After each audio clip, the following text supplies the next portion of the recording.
오늘 본문은 지난주에 이어서 사도 바울의 로마로의 여정에서 탔던 그 배가 겨울을 나는 데 있어서 크레데 섬에 있는 자그마한 항구였던 미항에서 안전하게 날 수가 있었는데 그 배에 있던 사람들이 좀 더 큰 도시 쪽으로 가서 겨울을 나자 좀 더 좀 재밌게 몇 달 지내는데 이 작은 어촌에서는 너무 심심하고 그저 자신들의 뜻대로 그 바람대로 되지 않을 것 같으니까 베닉스라는 곳으로 이제 가자. 여기에 사람들이 전부 다 그냥 뜻을 모아가지고서 그렇게 무리한 항해를 하다가 드디어 오늘 말씀에는 이 배가 유라굴로라고 하는 광풍을 만나서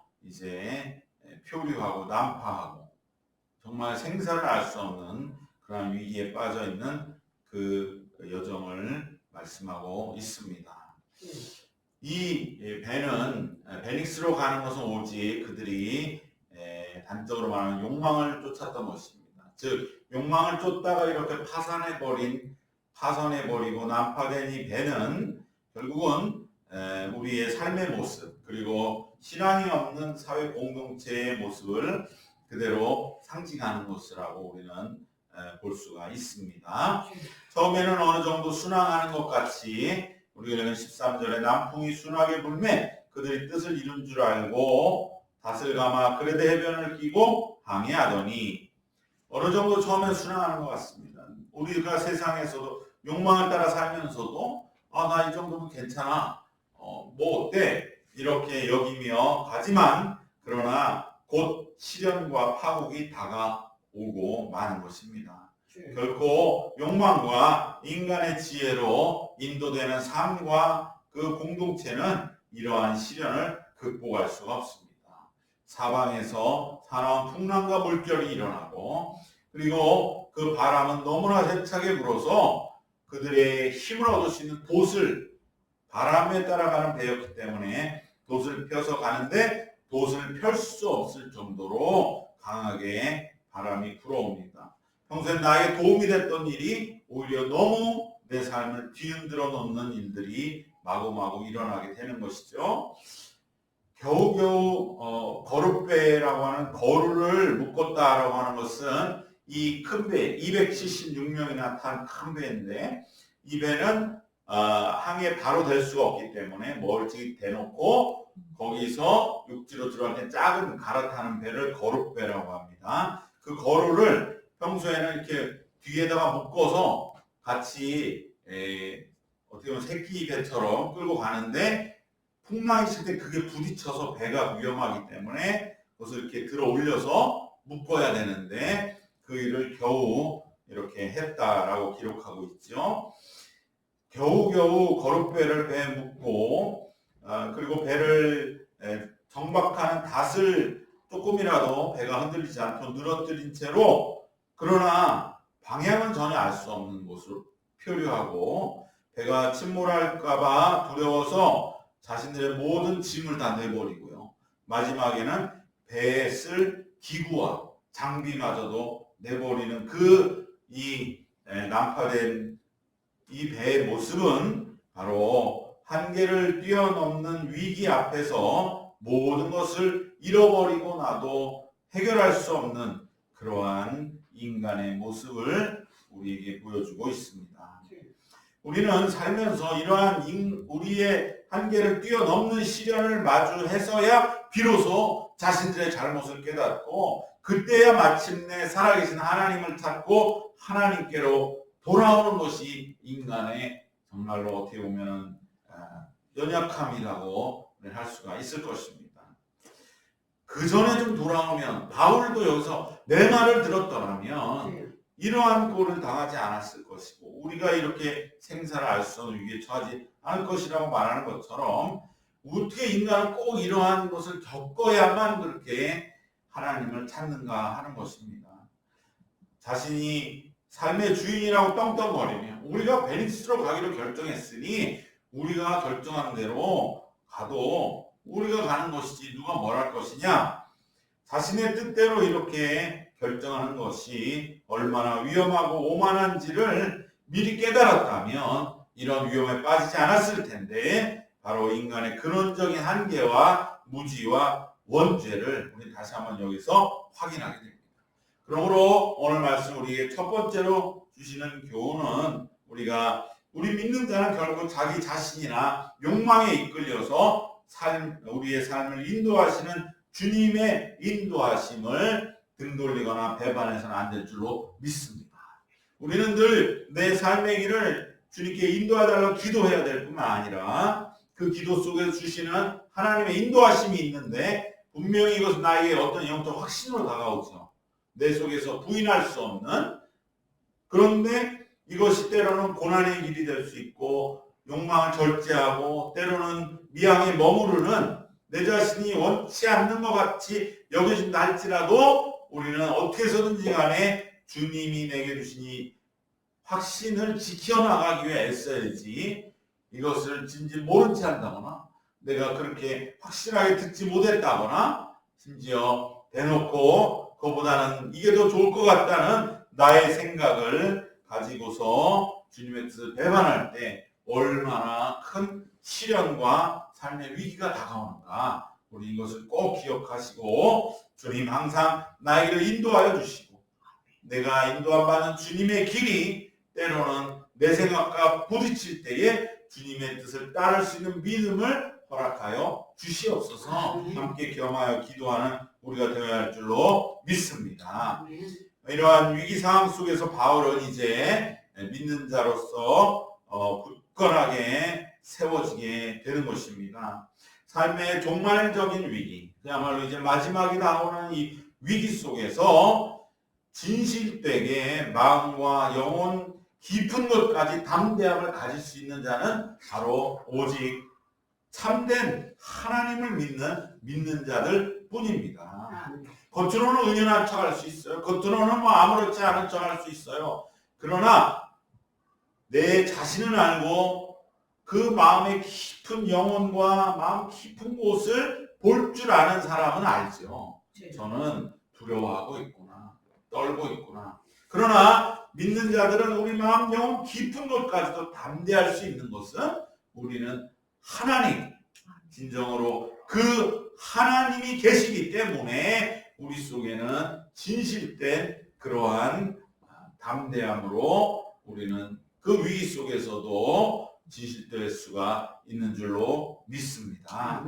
바울도 물론 이 276명 중에 한 사람으로서 이 상황을 놓고 주님께 기도했고, 그리고 받은 바 응답을 이제 얻게 된 것이 9일에 이곳에서 서서 말씀한 그 말씀이 되는 것이죠. 바로 23절에 내가 속한 바건 내가 섬기는 하나님의 사자가 어젯밤에 내 곁에 서서 말해 주셨다. 즉 자기가 받은 바 응답이 확실하게 있었고 이것을 전하는 것입니다. 24절에 바울아 두려워하지 말라. 내가 가이사 앞에 서야 하겠고 또 하나님께서 너와 함께 항해하는 자들을 다 내게 주셨다 하였습니다. 라는 것입니다. 자, 여기서 우리는 기도의 응답과 이 결과를 잘 살펴볼 수 있는 좋은 지점을 우리가 만나게 됩니다. 여기서 주님께로부터 받은 응답은 무엇이었느냐? 그것은 바울의 사명에 관한 거죠. 배에 관한 게 아닙니다. 여기서 뭐 다른 얘기, 분명히 네가 가이사 앞에 설 것이다. 그리고 이 배 안에 있는 사람을 다 내게 주었다. 이것이 응답이지 배가 이리 된다 저리 된다 그 얘기는 한마디도 없다 이 말입니다. 즉 바울이 주님께 받은 사명은 바울의 사명에 관한 것이죠. 로마로 가는 사명에 관한 것이었지만 그로 인해서 배 자체의 안전도 더하여서 응답이 된 거죠. 왜냐하면 바울이 로마로 가려면 배가 안전해야 되니까. 즉 그러면서 동승자들도 구원을 받아야 하는 것이죠. 그렇기 때문에 이 바울의 받은 응답은 자기의 개인적인 응답이면서도 이 난파된 배로 인해 두려움에 빠진 자들에게는 또 하나의 자기들의 소원이 이루어진, 정말 이 풍랑을 우리가 무사히 지날 수 있게 해달라고 나머지 그 안에 있는 270명의 사람들도 정말 열심히 뭔가 외쳤을 것 아닙니까? 그것에 대한 응답도 되었다는 것입니다. 즉 이처럼 믿는 자들은 복의 근원이 된다 하신 말씀이 우리는 여기서 확실하게 입증이 되고요.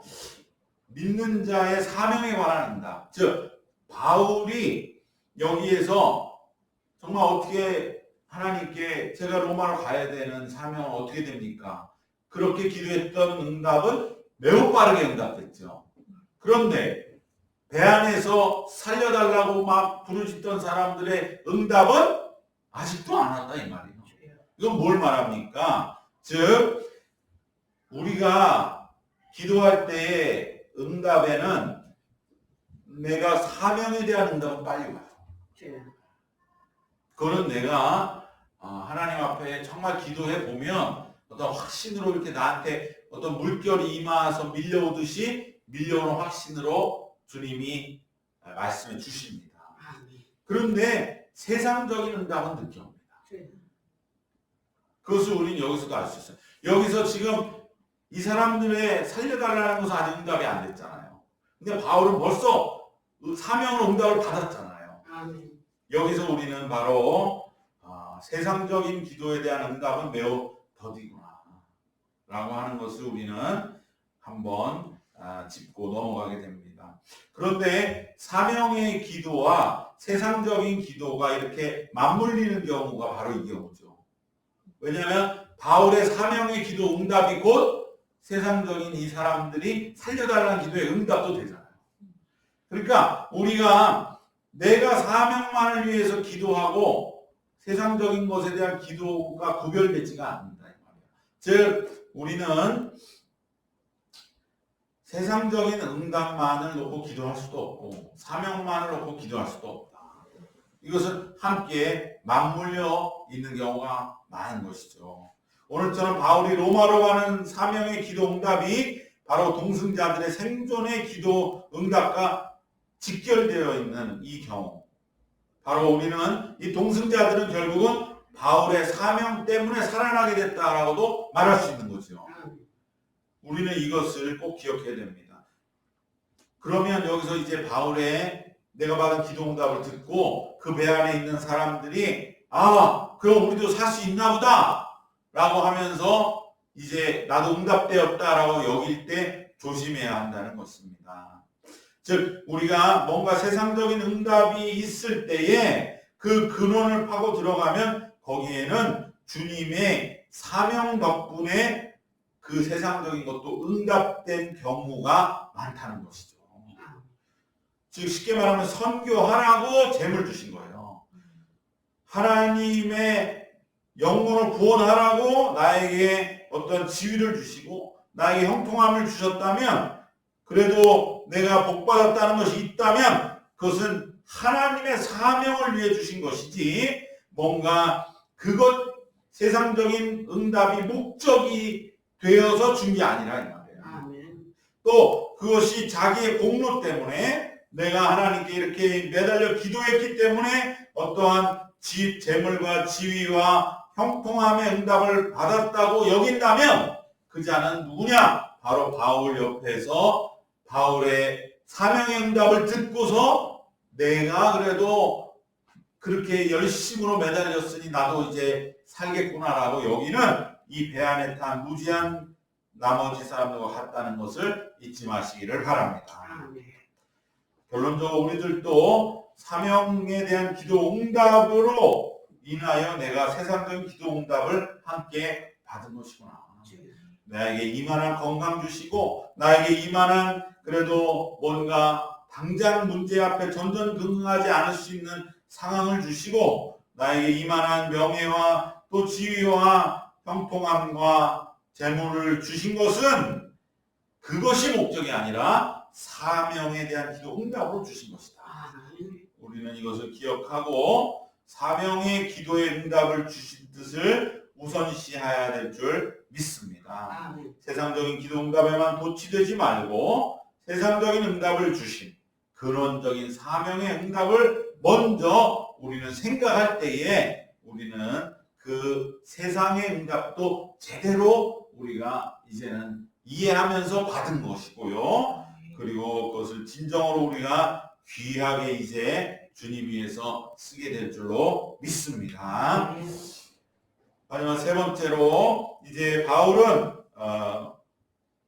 미양에 머물자고 했을 때는 무시당했지만 이제는 완전히 영적인 권위가 세워져서 담대하게 이제 그 안에 있는 정말 밥을 안 먹고 점점 시들시들 알아가고 죽어가는 사람들에게 담대하게 믿음을 선포한 것처럼 우리들도 그와 같은 믿음을 선포해야 할 줄 믿습니다. 바울은 세 가지를 선포했는데 첫 번째는 우선 책망이 아닌 죄에 대한 지적을 통해서 회개할 것을 선포했습니다.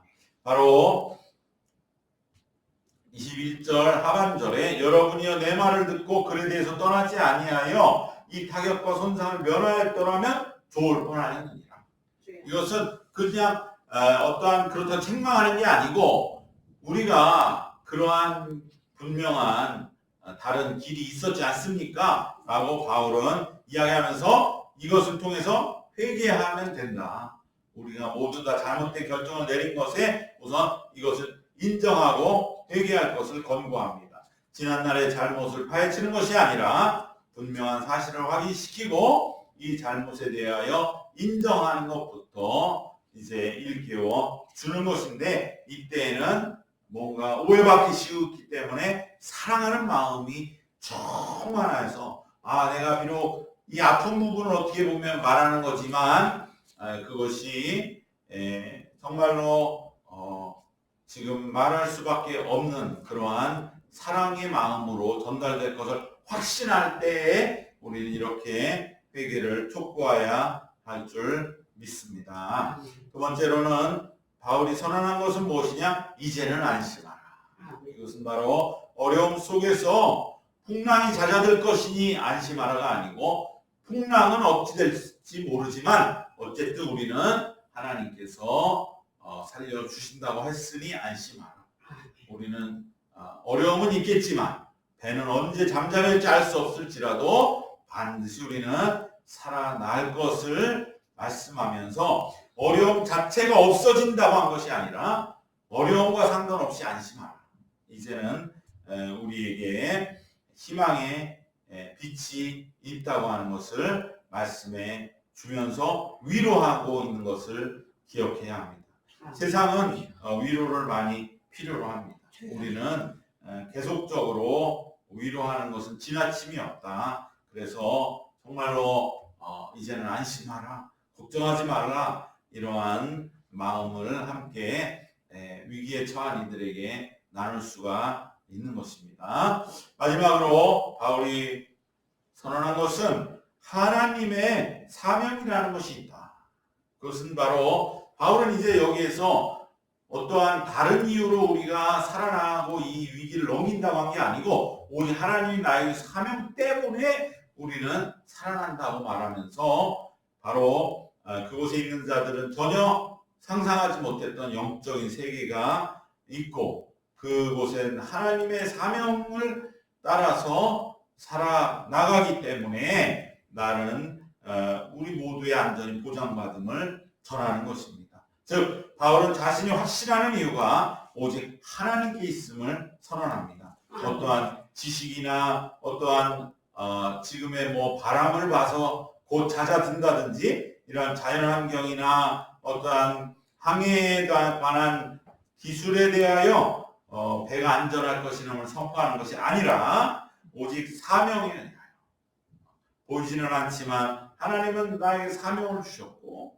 그 사명에 따라서 우리는 안전합니다. 이렇게 선포할 때에 동승자들에게는 바울이 지금 이 난파의 환경보다 뭔가 더 다른 세계로부터의 그러한 확실성을 가지고 이 배 안에 함께 있구나.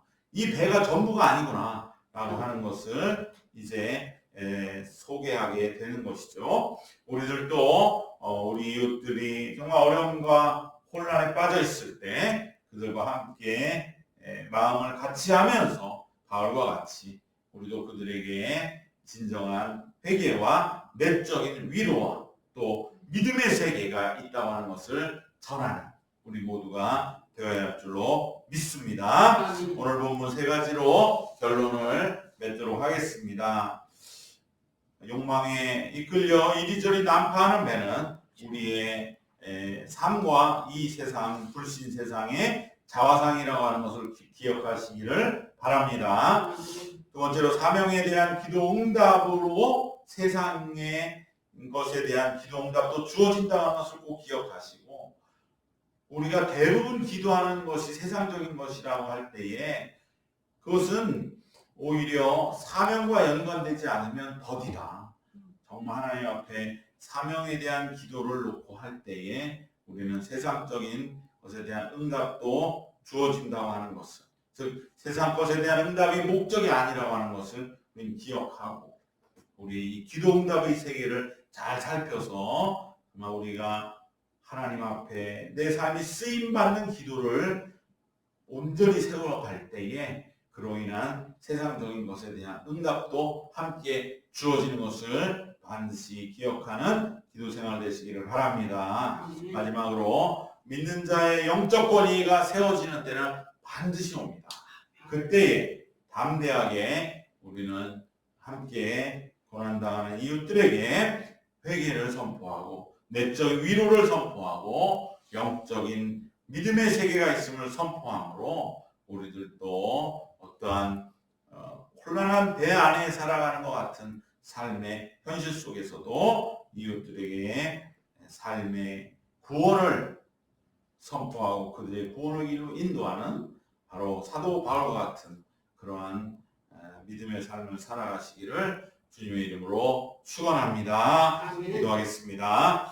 은혜와 사랑이 충만하신 우리 하나님, 사도 바울이 참으로 그 난파된 배 위에서 행했던 그 일들이 우리의 삶의 모습 그대로가 될 수 있게 하여 주시옵소서. 하나님, 이 난파된 배 위에서도 함께 기도하게 하여 주셔서 하나님이 주시는 사명에 대한 응답을 가지고 배 전체의 생명의 응답을 확인해 주었던 것처럼 우리들도 사명에 대한 응답을 가지고 이 세상의 모든 것에 대한 응답을 함께 확인하며 나타내며 이뤄가는 저희들의 신앙생활, 믿음생활, 기도생활 되게 하여 주시옵시고, 그리하여서 함께 고난당하는 이들에게 회개와 위로와 하나님의 영적인 나라를 선포하는, 그리하여서 우리의 살아가는 이 삶이 난파당한 배 위에 어찌할 바를 모르는 우왕좌왕한 삶과 같다 할지라도 그곳에서 모든 동승자, 동역자, 동행자들을 구원하여 주님께로 인도하는